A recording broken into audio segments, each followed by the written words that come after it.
Hi everyone, I'm back with another video from the Diablo 3 Season 29 PTR.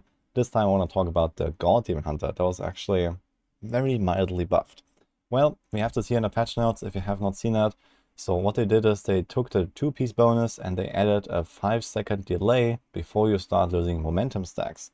So this is not exactly like a buff to the build, but it's definitely a huge buff to the quality of life of playing that build, especially when you're farming.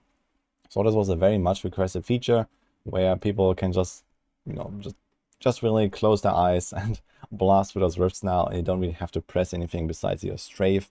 And then like every 9 seconds, you have to press one generator. So it's like very, very simple now. And you basically just like spin to win almost all the way. So basically the amount of hungry arrows you have to press is like halved or so. And you can see this in action right now, where I have 20 stacks and you can see me just like spinning, and the 20 stacks here, the momentum does not go down.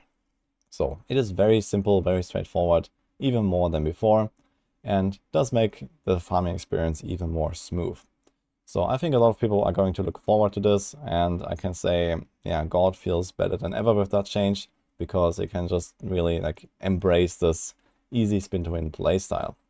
And you see here also the power level is still good as ever. So here I'm blasting through 110s. Of course, we don't have the altar anymore from season 28, so that was giving this build a huge buff, just like any other build.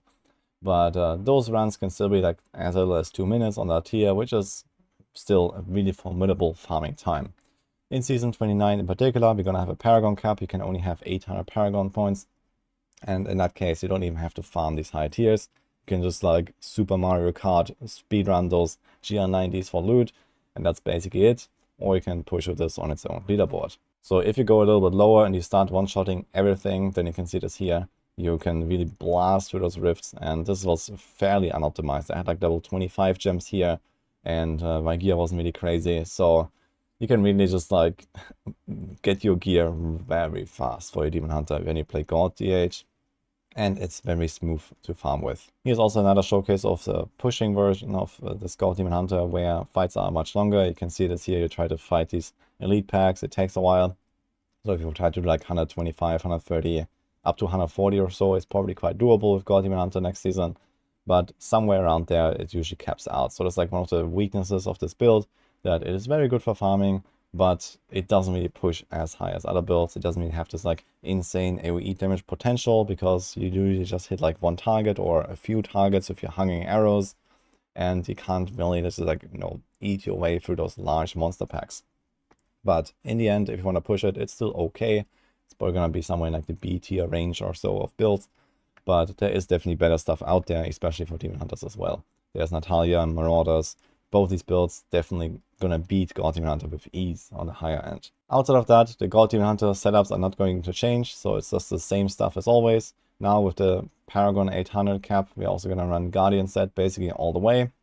So Guardian set is gonna be very powerful across the board for many builds, in particular God Demon Hunter, because you don't really lose anything special for it. And you also have just like a lot more toughness, a lot more damage on the low levels. So that will help the build a lot compared to other builds. So that's also it for this little showcase here. God Demon Hunter, looking forward to it. Hope you are too. I'm going to have another updated guide for this, so stay tuned for that. And then I hope everyone is going to have a blast in Season 29. That's it, and see you guys next time.